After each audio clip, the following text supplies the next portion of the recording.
Well, I think we should probably go ahead and get started. It's 5 after, so thank you for joining us this evening to talk about the airport's master plan. And we have a lot to share tonight, and we will go through this presentation and have opportunities to take comments and questions throughout. So I'll jump in. I'm Hillary Fletcher with Aviation, and we've got a group of folks here who are going to have different parts of the presentation. So you'll meet the team as we go along.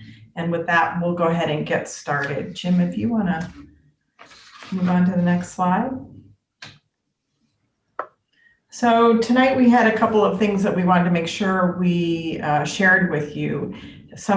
You may have participated in our January meetings, or this may be the first one that you've participated in, but we do want to share the comments that we received through the January process and the themes that we heard from citizens, as well as some of the steps undertaken by Gloria and the airport team based on some of that feedback that they received, as well as we want to share the results of the updated noise study and the findings of that technical report.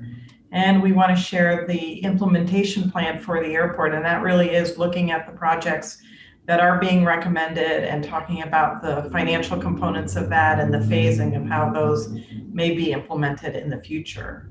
And as we wrap up, we want to let you know what the next steps are for this master planning process, and obviously take your comments and questions and do our best to record those and respond to them. So with that, Jim, let's move on.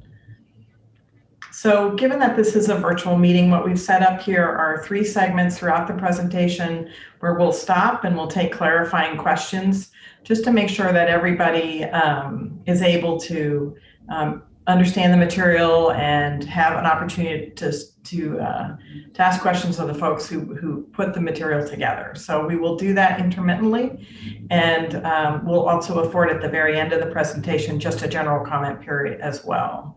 This meeting is being recorded, and we will post it tomorrow or shortly. I don't know that I'll have the link for the webinar tomorrow, but we'll have it posted by next week on the website. This presentation will be posted tomorrow morning for you to look at, as well as there are several documents that we'll be referring to throughout tonight's presentation that are also already on the airport's master plan website.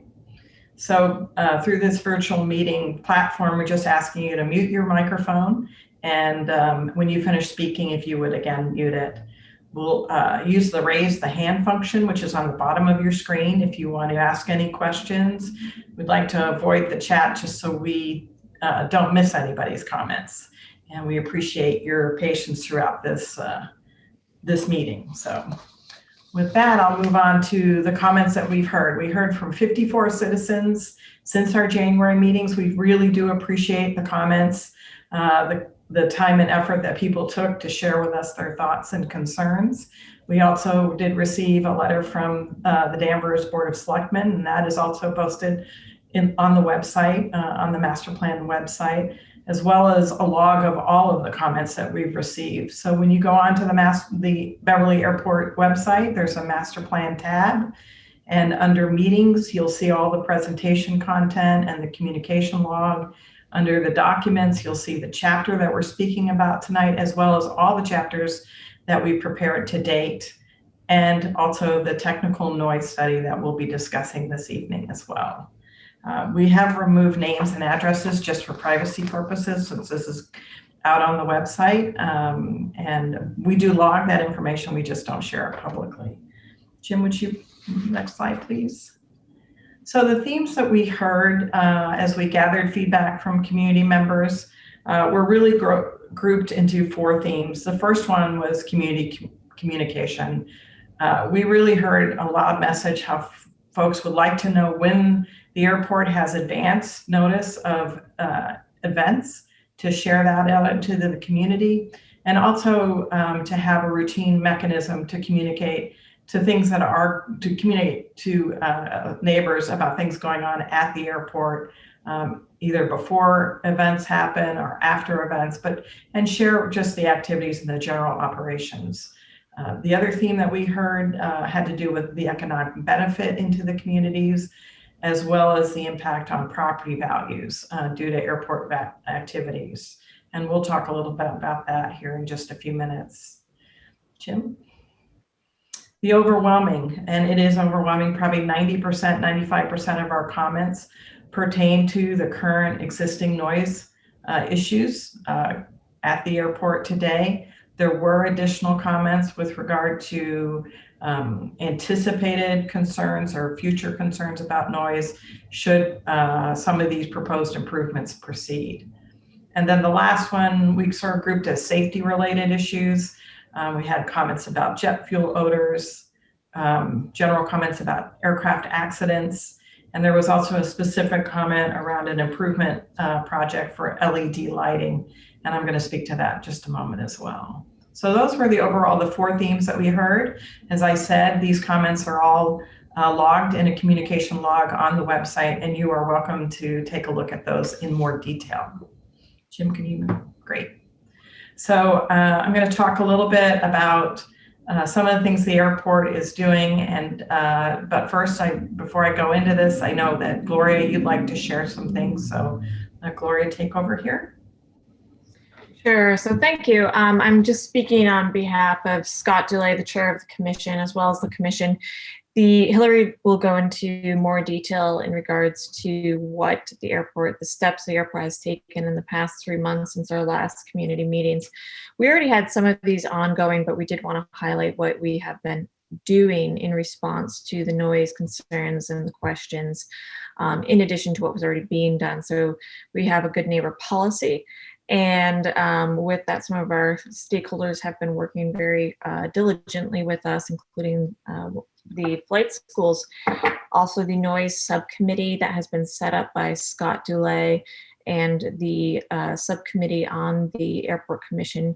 We are actually looking for membership and individuals in Beverly, Danvers, and Wenham to commit some time to be on these subcommittee noise group meetings, and we're looking to hold those 4 to 6 times per year. And so right now it's still in a work in progress. So we've made some really good movement towards addressing the concerns of the municipalities. So I will put Scott DeLay, the chair of the commission's email, in the chat, and you can also find all the email address and contact information on our website under airport sponsor, the commissioner's email, as well as my email. So I will add that in the chat information. Thank you. Thanks, Gloria. So as Gloria mentioned, they formed a noise subcommittee, and they'll have a series of tasks to look at, and they have a lot of really great ideas that they're putting together, and they're anxious to get the committee up and running. So if you have an interest, please do respond, as Gloria mentioned, with those contact information on the website. There has been a significant enhancement of the airport's noise and safety webpage, so I encourage you to take a look at that. It includes voluntary noise abatement procedures. There's quite a bit of information on FAA guidance regarding noise, as well as some FAA contact information. Gloria has worked diligently to have ongoing conversations with the air traffic control tower, the flight schools, and the major operators about these noise concerns, and I think we've made some great progress. We've had a lot of discussion. We've heard a lot of feedback about the increase in activity last year as a sort of a clear delineation of change for some neighbors. And, a lot of conversations that we've seen throughout our other general aviation airports around the country. As you know, the flight schools were closed for several months during the pandemic. I believe that created a pent-up demand for those students who are expending quite a bit of funds to get their flight training completed. And we had a compressed time frame in order for them to complete that. So that is potentially a result of what we experienced last summer, but that's, again, we're just going to have to see how that manifests itself going forward, but very aware of what's going on and the impact of the flight schools. Jim, could you? So one of the things we're really happy to share with you is that the Every Air Flight School has adopted a good neighbor policy. They are working with their students on this policy. And as we all know, it will take some time to get this across the board with all of their folks in training. But they've made a really great effort and a recognition about the impact of that piston fleet as they're flying around the airport. So we are optimistic that that will bring some enhancements, and will continue. Gloria and her team will continue to have a open dialogue with the flight schools. Jim, could you advance? So other airport actions that have been underway, as I've mentioned, Gloria's been in really good communication with the air traffic control tower, talking about the issues and concerns. And with regard to the aircraft accidents and the concern about that, certainly understand that around the vicinity of airports. The airport continues to and has always met federal and state safety requirements, and that's really important. Gloria's team works diligently to make sure that all safety issues are at the highest standard at the airport, to assist operators in landing and operating in a safe manner. The comment about the LED lights, we did go back and take a look at that, and want to assure folks that that intention is an environmental sensitivity to go to LED lighting, and that it will match the existing brightness on the airfield today. We just want to create a more cost-efficient and effective system for the airport, and that will come online in a phased approach. The other thing that we heard it from the Danvers Select Board, was, an openness to engage in workshops or more communication with elected officials. Gloria is going to continue to make sure that the commission representatives have the information they need to communicate with the elected officials, and be available to provide any kind of presentations and briefings and updates to them. So we heard that message, and we'll pay attention to that. Gloria's been very active with social media and the Facebook page, sharing information as well as a blog about airport activities. And as a result of our conversations, Gloria's going to be producing a semi-annual community newsletter about airport activities. And we hope that that continues to enhance the communication with the neighbors of the airport. The other piece that we wanted to talk about, there was some requests to come in to have a communication system available to advise citizens, neighbors about airport events. And that can be a very modest budgetary impact, or it can be a pretty significant budgetary impact. So one of the things that Gloria is going to be exploring is the potential to create a link on the website where you can sign up to receive an email blast. And so that folks who are wanting that kind of information have an opportunity to be apprised of those things as the airport becomes aware of them. So you can be looking for more information in the future about what that will actually shape up to be. So the last piece was, there were comments about economic return into the communities, and perceptions of Danvers, Wenham, Beverly, where the economic gain was. We just really want to share with you the value of the economic impact study that was done by MassDOT. It is on the airport's website, and I really encourage you to look at that. Every employee who works at the airport, whether they are working for the flight school, working for the fixed base operator, or working for the airport, their salaries come back into the community, whether it's through buying groceries at the grocery store, going to a doctor's visit, or a veterinarian vet clinic. All those things translate an economic boom into the community, and it's important to sort of understand that. And we think that the airport, through this study, has really shown a significant economic benefit to the surrounding areas. So just encourage you to familiarize yourself if you have a moment. So with that, we want to just take a pause before we jump into some other parts of the conversation, and just see if anybody has any questions at this time.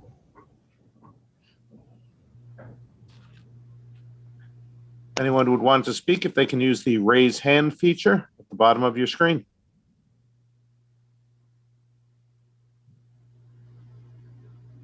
I'm not seeing any hands raised. Thanks, Russ. Okay, we'll move on then. Jim, can you advance that? Yep, it's catching up. There we go. Oh, there we go. All right.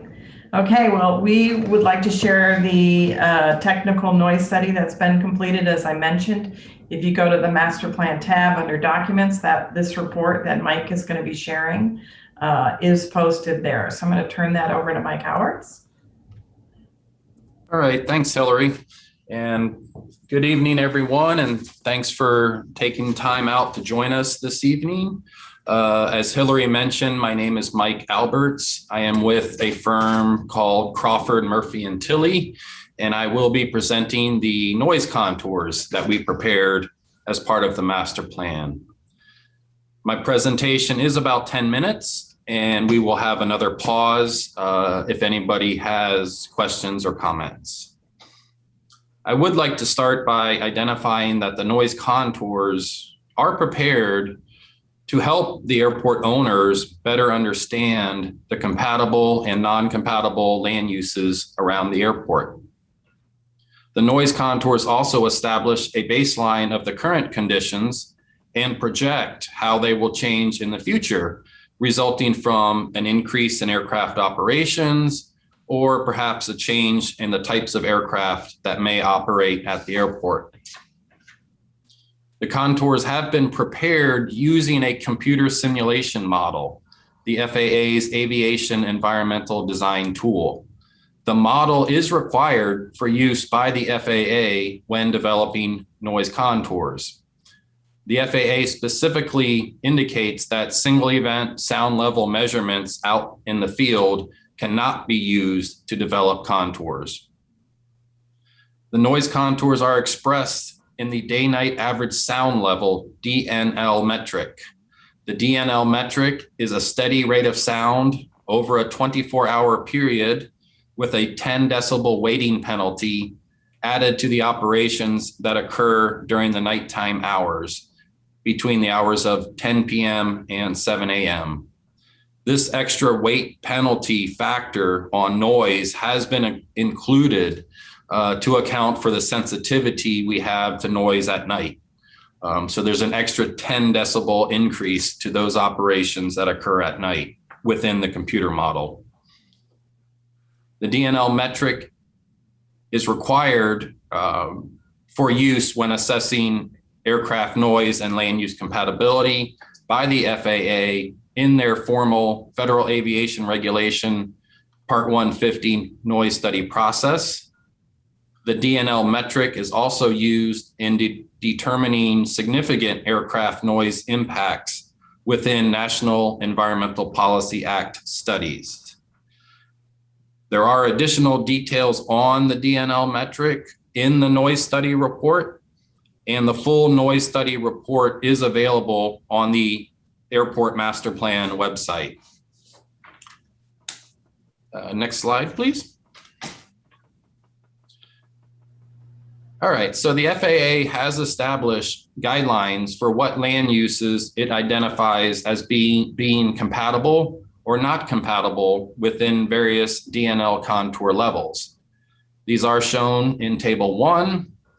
We have land uses such as residential, public use, commercial, manufacturing, and recreational. The guidelines within this table indicate that all lands below 65 DNL are compatible with the noise they experience. This full table, I know there's a lot in it, but the full table is also within the noise study report and can be looked in the report in closer detail. Next slide, please. Thank you. So what we've done is we've prepared an existing case. We've prepared the year 2019 65, 70, and 75 DNL contours. We see on this slide that the contours primarily remain within the limits of the airport property boundary. We do see a small portion of the 65 contour extends beyond the property boundary near the threshold of runway 34. during the preparation of these contours, we did have discussions with the air traffic control tower manager so that we could accurately reflect within the computer simulation model how the aircraft are operating specifically here at Beverly. And next slide, please. Thank you. Looking out into the future, we also prepared the year 2029 65, 70, and 75 DNL contours. The operations that we used in the 2029 scenario came from the aviation activity forecast prepared as part of this master plan. The 2029 contours are slightly larger than the 2019 contours due to the forecast increase in aircraft operations. We also see that we have included the additional runway pavement on the runway 16 and 34 ends within our model. Next slide. There you go. Looking out 10 years further into the future, we also prepared the contours for the year 2039. They again get a bit larger just due to the increase in operations forecast in 2039. Hey, Jim, could you go back to the 29 and then 39 and just toggle back and forth? Just not 29 and 39. Yes, there we go. So you can just see from 29 to 39, they increase slightly. Thanks. So as with the 2019 contours, both future contours do remain primarily within the limits of the airport property boundary. In all 3 years, there are no residential or other incompatible land uses within the 65 contour. So from an FAA land use compatibility standpoint, all the current lands around the airport are compatible with the noise that they receive. But we understand that aircraft noise does not stop at that line, which is why the airport has established and maintains a voluntary noise abatement program. The full program of the noise abatement procedures is available on the airport's website, and I encourage everyone to take a look at it, all the procedures that are currently in place. In addition, we just heard about the recent noise abatement actions that one of the flight schools just began. We also heard about the establishment of the Airport Commission Noise Subcommittee that will be able to provide ongoing review and potential enhancements to the noise abatement procedures, and will include the participation of community representatives. Gloria had mentioned earlier that Scott, who's in charge of this group, is seeking members from the public to participate. And I encourage, if you're interested in the noise, please reach out and join the team. So what we have done is we've developed contours for the year 2020 or 2019 existing and 2 sets of future contours. And we know these contours will change, and they will be updated periodically as part of environmental assessments that the airport may need to undertake, or within future master plan studies. Again, the complete noise study is available on the website, and it includes all of the information we used in the development of the contours. And lastly here, I would like to mention that there has been a recent nationwide study sponsored by the FAA that was recently made available. The study is called the Neighborhood Environmental Survey. This study is part of FAA's ongoing research and evaluation to determine if the 65 DNL should remain the standard or if it should be modified. The use of the 65 DNL has been in place since the early 1980s and has not changed. The results of this new neighborhood environmental survey show that the participants had a much higher sensitivity to aircraft noise compared to what was studied over 30 years ago. So FAA is in the process of conducting ongoing research to determine if there should be a change in their policy. If they were to change their policy and maybe go to a lower DNL standard, it would have to go through many layers of government review, and that will take time. Time meaning not weeks or months, but potentially years. The full neighborhood environmental study is available on the FAA's website, which there is a link to that study on the airport's noise website. So with that, that concludes my portion of the presentation, and I'll send it back to Jim or Hillary, sorry. Thanks, Mike. Appreciate it. I just realized I was speaking earlier. I didn't have my camera on, sorry. So hello to everybody. At this point, we'll take some more questions for Mike. Does anybody have questions about the noise study? If you could use the raise hand function, that would be great.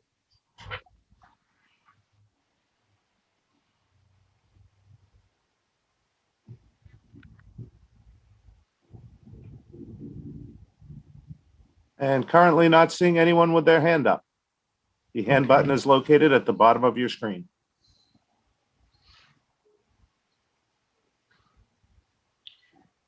All right, thanks. Thanks, Russ. Let's move on, Jim. So I want to take a few minutes just to touch base on this process that we're in, the master planning process, so everyone understands sort of where we're at and how things are going. As you may be aware, this is a 20-year document that guides the decision-making for the airport and commission. And it really is intended to really ensure a thoughtful and strategic development of the airport. We want it to be inclusive. That's why we're here taking comments and feedback.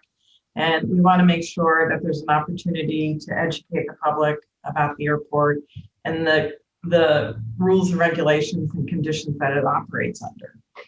So this process is important in terms that it cannot have a predetermined outcome. It really needs to build on the information that we've been gathering, current conditions, what the future demand forecast would be, and how the facilities would need to be improved upon to meet that demand. So it is a common planning methodology. You've probably seen master plans on other transportation type related projects, but this is pretty standard for the airport environment. Jim, if you could go to the next slide, please. So in terms of where we're at on the Beverly master plan, we are in phase 4 of the implementation phase. You may recall when we came in January and hosted our community meetings, we were really looking at phase 2 and 3. So right now, what we'll be sharing with you this evening is the financial aspects of the project plan, the phasing of those projects, and all the elements that will come together to build a 20-year strategy around the development and improvements at the airport. This will all be then documented into a final report. The airport layout plan will be finalized with these improvements. And all of this is bundled up and sent to the FAA for their review and comment. That usually takes 60 to 90 days. And when that's complete, it will come back to the airport commission for their consideration of approval. And we'll talk about that a little bit later in the next steps portion, but just so you see the overall project process. And then this is the schedule that we've been working under. And as you can see, we are coming close to the end of the public comment activity. We'll be talking about how you can share comments on the material that we're going to provide, not only this evening, but if you have time to go back and look through all the materials, there is another period of public comment. So I'll talk about that as we wrap up this evening. But with that, I'm going to turn it over to Jim to talk about the implementation process and the plan for the airport. Great. Thank you very much, Hillary. I appreciate it. And thanks everybody for your attendance and your participation here tonight. My role here is to talk about the money part of things. Our last sets of meetings that we had in January, we talked about some of the needs of the airport as well as some of the alternatives for meeting those 20-year needs that the airport has. And from the information we received back from that effort, we've established a development program for the airport to establish that 20-year vision for development for the airport. Before we get too far into that, I do want to spend a little bit of time just reminding everyone or refreshing people's memories in terms of how we got to where we are here today. And when we started this effort, which is actually back in 2019, pre-COVID, we had a series of goals that we had established moving into this planning effort. First and foremost, on anything that we do planning-wise, anything that we do with at the airport is the maximization of safety. Safety is paramount for the FAA, for MassDOT, and obviously for the airport itself. So our number one goal on anything we do is to maximize the degree of safety by which aircraft are operating on the airport, as well as maximizing the degree of safety for folks on the airport and abutting the airport as well. Another of our goals is that this is a transportation facility. We want to make sure that it's operated not only safely but also efficiently. So we want to try to enhance the operational efficiency of the airport to make it operate better, make it work more smoothly. The airport itself is, and we'll talk more about it here in a second, but the airport was designed utilizing World War II methodologies and World War II demands. We're certainly a long ways from World War II at this point, and there are some changes that should be examined at the airport to improve its efficiency. There are needs for the current airport operators and tenants. The aviation industry is a dynamic one. It's constantly changing. Its operators change, its tenants change, their needs change, and we need to look at opportunities to meet those changing needs. We are also looking at maximizing business opportunities or business development opportunities for the airport. And I'll cycle back around and talk a little bit more about that in a little more detail. But we also recognize that even though this is a transportation facility, it is situated within three municipalities with an awful lot of different land uses around it. And our goal here certainly is also to minimize the impacts to the neighbors and to the environment. We recognize the responsibility to try to balance meeting those needs with the reality of people living close by, as well as environmental requirements on and around the airport. Just going back to the airport business development opportunities, I did just want to mention a couple of quick things that even though the airport is owned by the city of Beverly and it is a public transportation facility, it's important to note that it is operated as an enterprise fund. And as such, it has to be operated much like a business. It's responsible for being self-sustaining and self-funding. The airport does not receive any money from the city of Beverly or from the other two townships. Any development, any operational costs, all have to be self-funded by the airport. So maintaining appropriate revenue streams is important for the airport's longevity and sustainability. I will note that traditionally, when it came to big projects at the airport, the airport had pursued an approach of funding those projects by selling off property. You can imagine that that is not a sustainable model, and that the airport eventually will run out of property that it could potentially sell out. In fact, it's really gotten to that point today. So the need for maximizing its potential revenue streams becomes even more important because again, they're not going to be receiving funding from any other sources. The next thing I wanted to touch on was something that Mike had referenced earlier, and that is the aviation demand forecast. We presented this on our last sit down, but I did want to present the actual numbers and that were forecasted for 2019, 2020. Actually, those are actual numbers, and then 24, 29, and 39. Hillary had mentioned that these documents, these reports, are actually all posted online. So I certainly invite you to take a look at those if you have an interest in inventory, forecast, facility requirements, alternatives, things like that. But what I really wanted to point out in this slide is that when we're talking about safety, it's incumbent upon us to meet the standards that are established by the federal government through the FAA and by MassDOT Aeronautics. And they utilize a system of classifications based on the most demanding aircraft, or the largest, most demanding aircraft that operates regularly at the airport. And they use this coding system B2. We talked about it in our last meeting, and likely probably too much painful detail.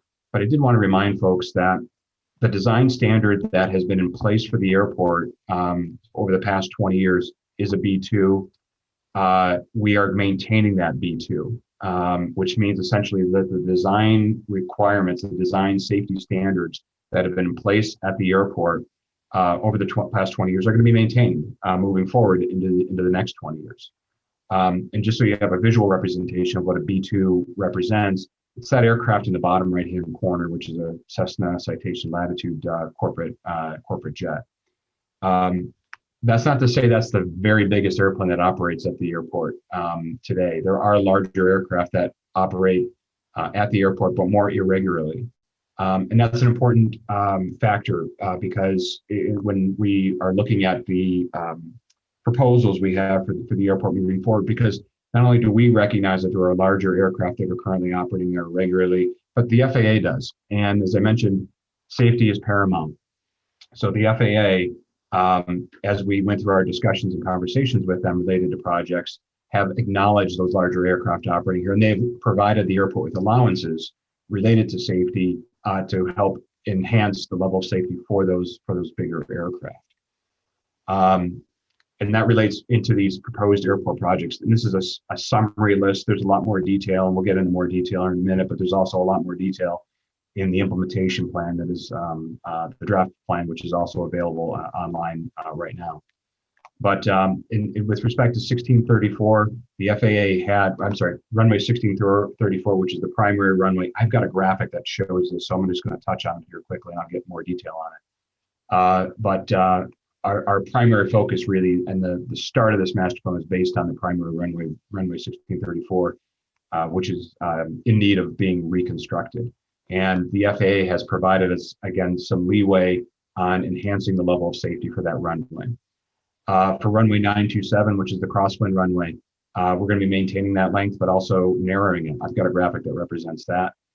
As I mentioned earlier, the airport itself was designed based on World War II design standards and design requirements, and those have certainly changed over the past 60 to 70 years. And I've got a graphic that represents that. Environmentally, as I mentioned, anything that we talked about, anything that we do at the airport when it comes to capital programs largely involves some sort of environmental process. And I just wanted to acknowledge that any type of new pavement we're talking about on the airport, we're doing our best to offset that by removing old pavement, preferably that World War II era pavement that's no longer needed. We'll be looking, or we have looked at landside development potentials. Again, it's really important for the airport to maintain its revenue streams and enhance them so that they can continue to be self-funding, so that they don't have to try to receive funding from the city of Beverly. There's a vehicle service road that we had talked about in our last meeting, which was a request of the tower. It's a safety enhancement. I'll show that in a graphic here in a minute. And then environmentally, as we said, anything we do for the most part requires some sort of environmental permitting and coordination. And we'll be certainly abiding by all requirements that are mandated by the federal government as well as the state government. So I mentioned runway 1634, and that was the really the impetus behind this project, the master plan project, that is. This runway is the primary runway for the airport, and it is in need of reconstruction. And that need prompted the requirement for a master plan, because we wanted to make sure that we were reconstructing it in the right way to meet the right needs for the airport over the next 20 years. As I said earlier, the design standards, the safety standards for the airport haven't changed over the past 20 years. We're maintaining that B2 classification for that Cessna. And as part of, without getting too much into detail, and I can certainly answer questions about this, but without getting too far into it, the design standard for that B2 classification is to have a runway that's 75 feet wide. Well, our existing runway is 5,001 feet long by 100 feet wide, so we're 25 feet in excess of what the standard is. Ordinarily, we might have to reduce the width of that runway to meet that B2 standard. But again, the FAA recognizes that there are larger aircraft that operate regularly at Beverly Airport, and given that 100 feet pavement width is already there, it's to everybody's benefit to maintain that. So the FAA is contributing or is allowing us to reconstruct that runway and maintain it at its existing width. Another safety enhancement and operational enhancement, something we discussed in our last meeting, which is the paving of the runway safety areas. Those are those lighter gray areas at the end of the dark runway. The dark runway that's being shown on this graphic is the existing runway. That's what's actually out there today. And there's some gray areas that have those arrows on them, and that's represents the paving of the safety areas. Now, from a safety perspective, that will enhance the level of safety. If an aircraft were to overrun the runway, run a little bit long, it's certainly safer for them to stop on pavement than it is for them to stop on grass. And so there'll be a safety enhancement affiliated with that. From an operational perspective, that will allow aircraft operating at 1634 an additional 300 feet of takeoff length, not landing length, but only for departure. So an aircraft departing, say, on runway 34, going from right to left, they'll be able to utilize that little bit of arrow on the right-hand side for additional takeoff length. So again, it's both a safety and an operational enhancement is what's being reflected in this recommended plan. Moving over to the crosswind runway, and in fact, this actually used to be the primary runway at the airport, but runway 927 is currently at 4,755 feet. It also is at 100 feet wide, and it also is a B2 runway, has that same classification as the primary runway that I just mentioned. However, in this case, because it is the crosswind runway, we are actually going to be reducing the width of that runway from 100 feet down to 75 feet. And that's a function frankly, of cost, as well as maintenance and compliance with existing design standards. So the runway ends will remain exactly as they are, but the width of the runway, when it's time for it to be reconstructed, which is going to be some time from now, probably outside of the 10-year window, is going to be narrowed down to 75 feet.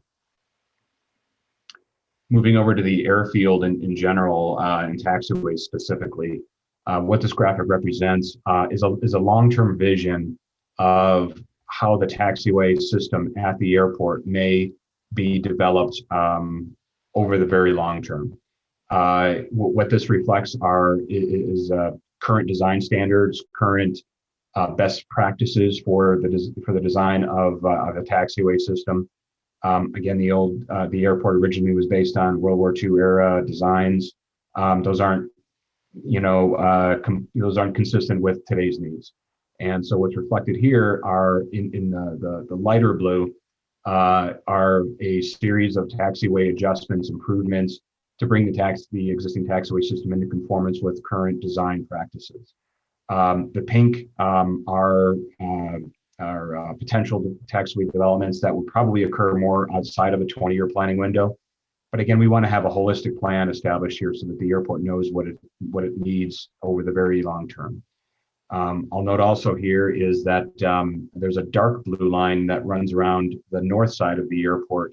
And what that is the vehicle service road I mentioned earlier. And that's just simply a road that's going to go from the east side to the west side to allow fuel trucks, say, for example, or other airport vehicles to move from one side of the airport to the other without having to cross over the primary runway, runway 1634. So it is a safety enhancement. It's something that's been requested by the Aircraft Traffic Control Tower. Lastly, I just wanted to highlight the red areas on the airport. And those are really areas of pavement that we would anticipate being removed over the long term at the airport as well. These are reflective of a combination of existing pavements, existing taxiways that are present at the airport out there right now. And as new taxiways are constructed or moved or relocated, some of these pavements will be removed, in association with those new pavements. So again, we're trying to balance the creation of impervious surface with the creation of pervious surfaces. So that's a review of some of the things that we had talked about in our last meeting, just to kind of make sure that we're all on the same page on this.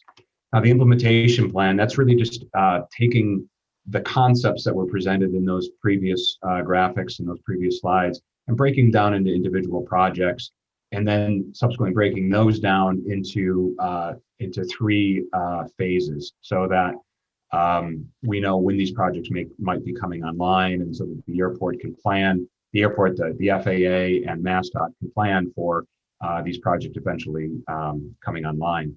These 3 phases are broken down into the first 5 years, so the upcoming 5 years, the next 5 years, and then the following 10 years. We also break down what the funding sources are for these projects. Largely, many of these are going to be largely funded by the federal government, as well as through funding grants, and I'll talk about that more in a second. There will be elements that we receive, the airport will receive from MassDOT Aeronautics from the state. And again, as I mentioned, the airport is self-funding and has to fund its own projects. So the airport themselves will be funding a lot of the efforts here.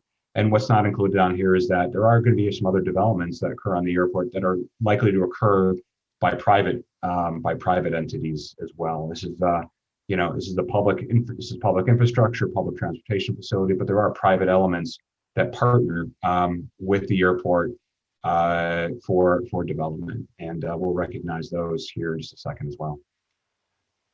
Through this effort, we've coordinated extensively with the airport through documents and interviews. We've viewed historical and current operating revenues and expenses, projected those out. We've established a capital improvement plan, which is really just the listing of those projects and how much they're going to cost, and where the funding for those things are going to occur, and when they will occur potentially. We looked at the existing rates and charges at the airport and provided revenue enhancement recommendations to the airport. In terms of funding for many capital projects on an airport are eligible to be funded by the Federal Aviation Administration through the Airport Improvement Program. When those projects are eligible, the FAA will provide up to 90% of the funding for those projects. So yay, FAA. The funding for that the FAA provides comes from a whole variety of different sources, but they're accumulated in the Airport and Airway Trust Fund. Funding for that is generally derived through a variety of taxes on aviation related activities.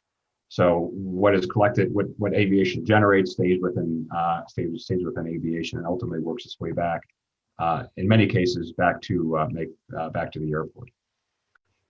As I mentioned, MassDOT Aeronautics will contribute to matching some of those, to a portion of those grants. The FAA pays 90%. MassDOT will typically provide 5% to match those federal projects. They also have their own funding program called the Airport Safety and Maintenance Program, which provides some funding to airports for projects that maybe aren't eligible in the FAA AIP program. And MassDOT's funding comes from a variety of sources, including taxes and fees related to aviation, as well as the biennial transportation bond that the Commonwealth issues. As I mentioned earlier, Beverly is a self-funding entity. So if 90% comes from those projects that are eligible for the AIP, if 90% comes from the FAA, 5% comes from the state, the remaining 5% comes from the airport itself. And as an enterprise fund, the airport has to come up with those dollars on its own. It doesn't, again, receive any funding from the city of Beverly. Its revenues come from a limited range of sources, including fuel flowage fees, landing fees, aircraft tie down, and other user fees. But the majority of the funding the revenues that it derives comes from land leases, which is property that they lease out to, say, private entities that may build a hangar on it, on that property, and then they derive annual income from the lease of that land. So moving over to the phases, as I mentioned, these are broken down into 5-year, and then 10-year increments. And what this represents, and I won't go into too much painful detail, I hope, on this, is a listing of the projects we would project to occur within the next 5 years. This first phase is really the most important of the 3 phases, because this is probably, this reflects more of the more immediate demands of the airport. It's the things that really are important. And as I mentioned, for Beverly, it's runway 1634 is a critical element here that needs to be addressed. And if you'll notice on line item B and D, we've got environmental efforts that need to be undertaken in association with the reconstruction of the runway.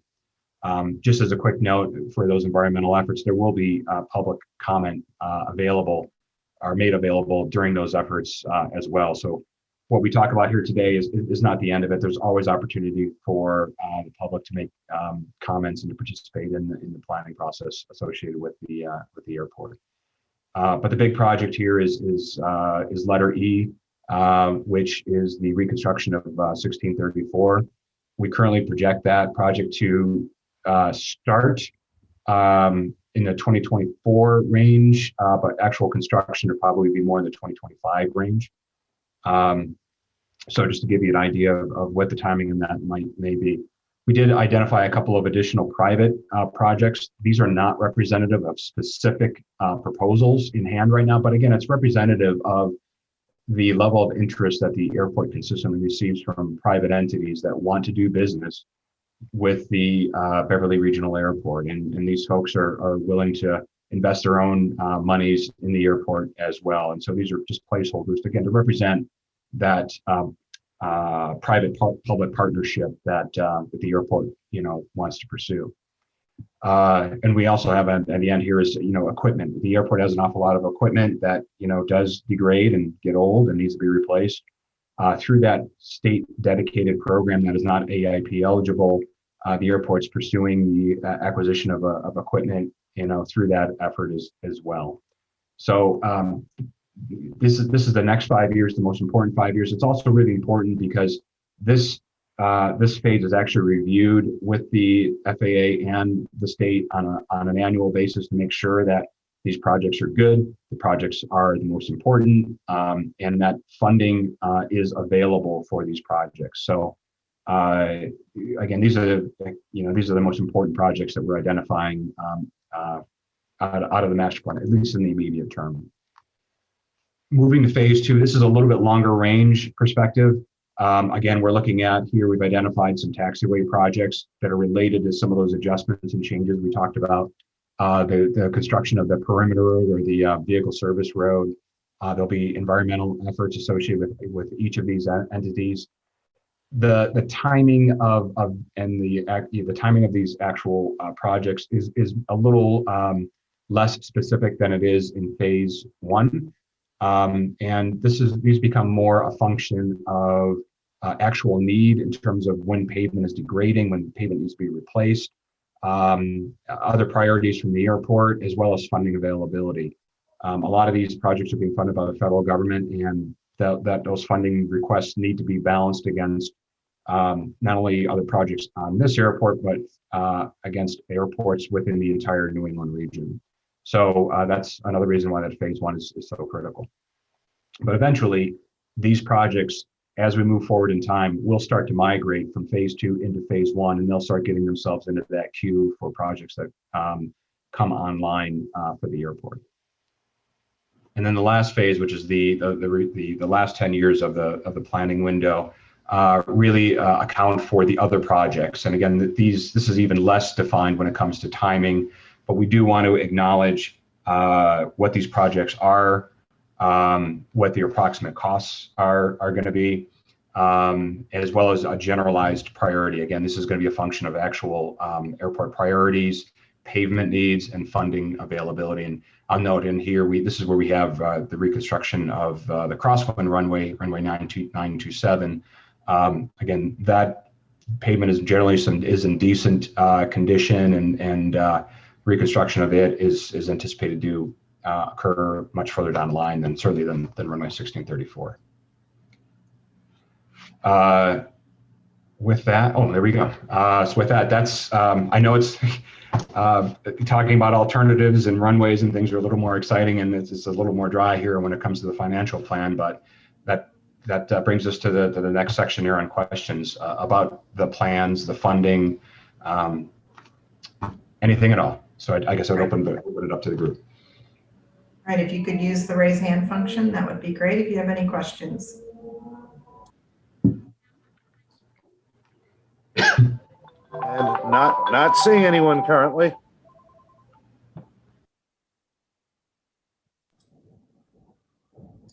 Okay, Jim, then we'll move to this last section. Just want to, as I said earlier, share with you the next steps and the opportunities going on as we finalize the project. So Jim, if you could go to the next slide, please. So as I mentioned, we are opening a public comment period, and we would appreciate if you do have comments that you want to submit, if you could do so by May 28th. Jim's email address is on the screen as well as in this presentation, which will be on the website tomorrow. And there is other contact information on the website as well. So if you have comments, not only on the implementation chapter, but any of the preceding chapters, we are happy to receive those, and we'll definitely review and take those into consideration. Again, the last step is going to be done as we compile the document and then share it with the FAA for their review and comment. And we anticipate that to be a couple 60 to 90 days. So please monitor the airport website, and we'll make sure that information is released about that final commission meeting. Jim, if you could take it to the next one. So for the next steps, just want to remind everybody that all the chapters are there. Please take an effort to become familiar with the documents that are housed there. We have completed 3 different community meetings through this week. We've heard a lot of feedback, and we're anxious to continue gathering that. So again, May 28th is our touchdown date for public comment, and we appreciate hearing that. And next slide, please, Jim. So we'll open it one more time, see if we have any general comments, any questions, comments that you want to share with us at this time. Please raise your hand at the bottom of the screen.